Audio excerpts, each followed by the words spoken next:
Hi everyone, Agnes here, and the question that is going to be answered in this video, is it necessary to have the self-concept in manifesting what you desire? Now, this is a question from Gloria M, and I think it's a really good question because it comes up a lot. Some say yes, some say no, so I'm going to tell you what I think. I don't think it's necessary. But I do think it's the right fertilizer. Why do I say that? Because you can have no self-love, you can focus on living in the end, you can focus on imagining, you can focus on enjoying your desire, whatever it is, and you may attract it, but because of a lack of self-concept or a negative self-concept, you end up losing the thing that you attract.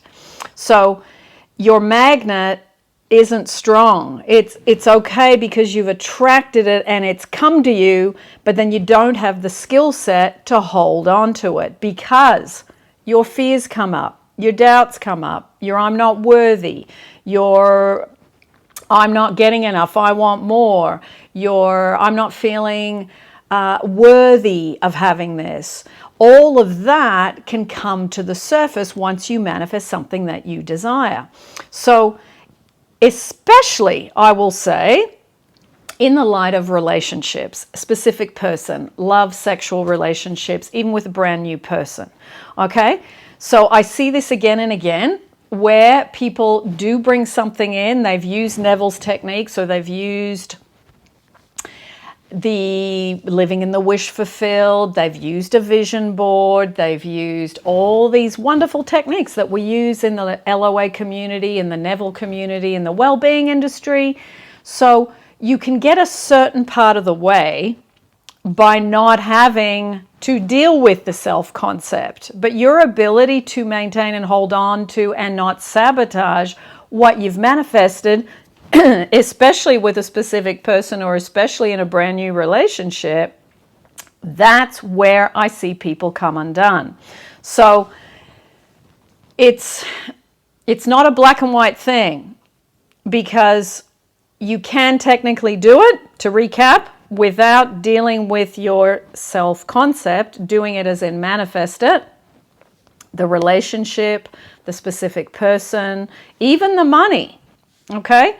You can put kind of anything into I desire X, but your ability to have it and maintain it for, say, like me with my relationship of 10 years, when I wasn't working on my self-love, when I wasn't working on my self-worth, I would attract it because I'd be out enjoying myself, having a good time, but as soon as I ended up in a relationship, then my doubts of being not good enough came up, or the doubts of another woman being better than me would pop up, or my fear of my partner looking at another woman would come up.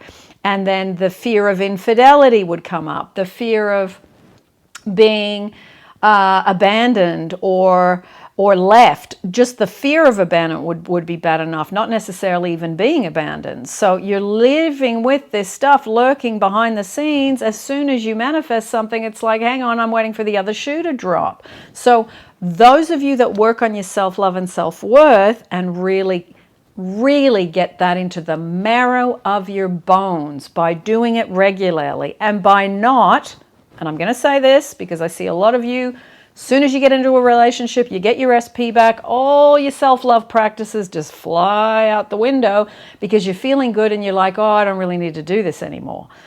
That's a big mistake, because I see many of you come back, you've manifested them back, you feel this elation, but you don't keep your self-love going, and then you start looking at, they're not doing this, they're not giving me enough, they used to do that, and you start sliding back into looking at them and not looking at yourself. So this is all food for thought, and it's all learning. So try to, if you can, 2 halves of the nut, work on your self-love and self-worth, get that really good foundation, work on your manifesting, the things you desire through all these wonderful techniques that we've talked about many times before. I will put down below in the description the manifesting tips and also the self-love meditations, the self-love success stories, and also anything that is related to this, such as vision boards and other techniques, living in the end, which are the obvious ones, for you to go into and practice, but make sure you don't put the cart before the horse, okay? There has to be a good foundation to build a house. There has to be a good foundation to build a relationship with a specific person. There has to be a good foundation to build a brand new relationship, and there has to be a good foundation of self-love to attract, say, a job where you earn 6 figures, because you have to have the confidence to be able to say, I'm worth that.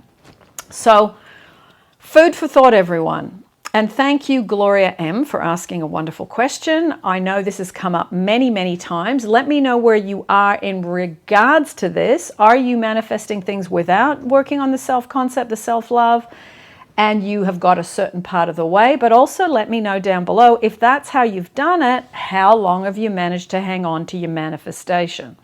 Okay, I think it's important to hang on to things for more than a year or 2 or 3 or 4. I think if someone hangs on to something for a decade, that really shows you that they know what they're doing. Okay, so lots of love, and that's it.